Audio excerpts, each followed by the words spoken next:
These are gluten-free bagels, soft inside and crispy outside. They are the perfect gluten-free bread to use for your breakfast, lunch, or as a to-go meal. If you want to know how I made them, just keep watching.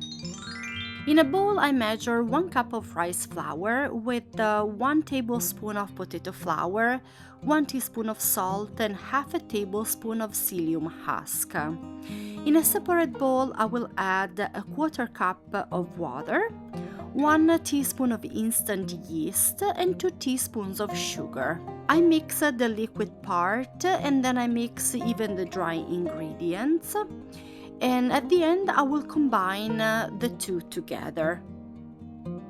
For the fatty part, I'm gonna add 2 tablespoons of olive oil, and considering that the dough is still a little bit dry, I am going to add 3 tablespoons of water.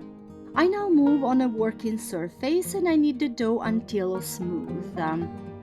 Then I create a cylinder shape that I will divide into pieces, and these 2 pieces will become 2 balls, where then I will punch a hole in the middle, creating 2 bagels shape.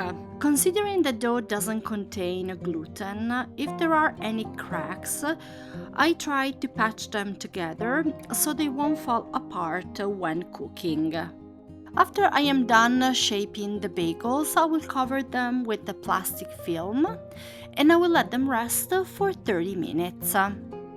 After 30 minutes, I'm going to bring to a boil 4 cups of water, where I will add 1 teaspoon of baking soda. The baking soda will help with the raising process.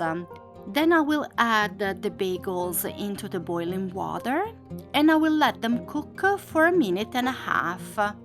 After 1.5 minutes, I am going to remove them from the water. As you can see, they are all kind of bubbled up, and I will line them on a baking tray covered with the parchment paper. I will coat the bagels with olive oil and then I will sprinkle them with the sesame seeds.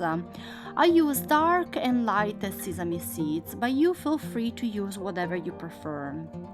The bagels will cook in a convection oven at 370 for 13 to 15 minutes, or in a regular oven at 375 between 14 and 16 minutes.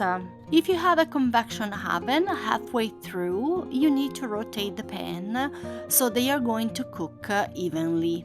And here are my bagels. I hope this video was helpful. Thank you so much for watching.